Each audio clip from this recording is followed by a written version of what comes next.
শেষ কথা আমার 2090-89 দশকে আমি দুবাইতে সময় লাগাইতেছিলাম। ফিলিস্তিনের এক বড় আলেম এখনো জীবিত আছে, আমার বড় ঘনিষ্ঠ। প্রথম পরিচয় তার সাথে, আমরা সেম বয়সেরই ছিলাম। এখন তারও পাইকা গেছে, আমারও পাইকা গেছে।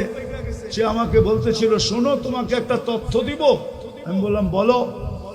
সে বলতেছে, আমার বাড়ি হলো তেল আবিবের থেকে 17 কিলোমিটার দূর। যেইখানে দাজ্জালকে কতল করা হবে ওটাকে আমাদের কোরআনের ভাষায় বলে, হাদিসের ভাষায় বলে বাবে লুদ। ওইখানে জব করবে ঈসা আলাইহিস সালাম দাজ্জালকে, ওইখানে আর বাড়ি। বলে আমার প্রতিবেশী ইহুদি আলেম আমাকে জিজ্ঞাসা করতেছিল, তোমাদের ফজরে আর জুমায় মুসল্লি কিরকম হয়? তা আমি বলতে জবাব বললাম ওকে যে ফজর আর জুমার সাথে তোমার সম্পর্ক কি? তুমি তো ইহুদি। পরক্ষণে ভাবলাম ওর সাথে তর্কে জড়ানো ঠিক হবে না। ও বলল যে আমার একটা তথ্য জানার দরকার, এই জন্য তোমাকে প্রশ্ন করলাম। আলেম বলল যে আমি ওকে জবাব দিলাম যে শোনো, জুমার তুলনায় আমাদের ফজরে কোনো মুসল্লি হয় না। হয় না কি? হয় মুসল্লি?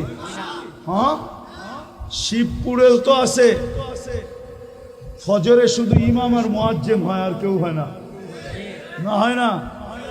বর্ষার দিনে, শীতের দিনে, ঠিক না? কনকনে শীতের দিনে কোনো মুসল্লি মসজিদে আসে না। আসে নাকি? হ্যাঁ। তো বলে আমি বললাম জুমার তুলনায় আমাদের ফজরে কোনো মুসল্লি হয় না। তো ওই আলেম চিৎকার দিয়ে বলছে, ইদান নাহনু ফিল আমান, তাইলে আমরা এখনো নিরাপদ। তোকে জিজ্ঞাসা করছি এটার অর্থ কি? বলে আমাদের কিতাবে লেখা আছে যেই দিন ফজরের জামাত আর তোমাদের জুমার জামাত সমান হবে, ওই দিন থেকে তোমাদের বিজয়ের পালা শুরু হবে। এর আগ পর্যন্ত তোমরা শুধু মায়ের খাইতে থাকবে।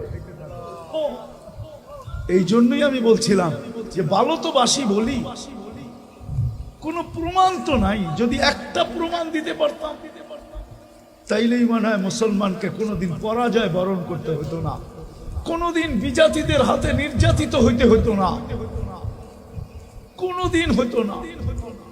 যদি নামাজের জন্য সাড়া দিত, আজান হইতে দেরি, ছুটে আসতে দেরি করত। এই চেহারাটা আল্লাহকে কি করে কালকে দেখাবো বলেন?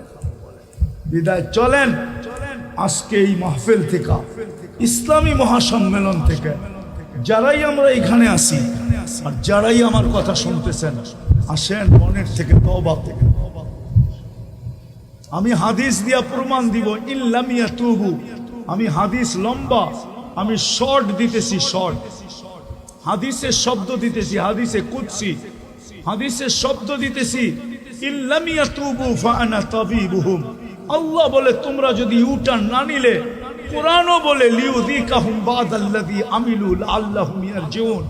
এখন সময় চলে আসছে, আমরা যদি ইউটার্ন না নিলাম, আল্লাহর কদমে যদি না পড়লাম, কুদরতি পায়ে যদি না আসলাম, তাহলে আল্লাহর ওয়াদা, অঙ্গীকার, ইল্লাম ইয়াতুবু ফাআনা তাবিবুহুম, তাহলে আমি তোমাদেরকে অপারেশন চালাইতেই থাকবো, চালাইতেই থাকবো, চালাইতেই থাকবো।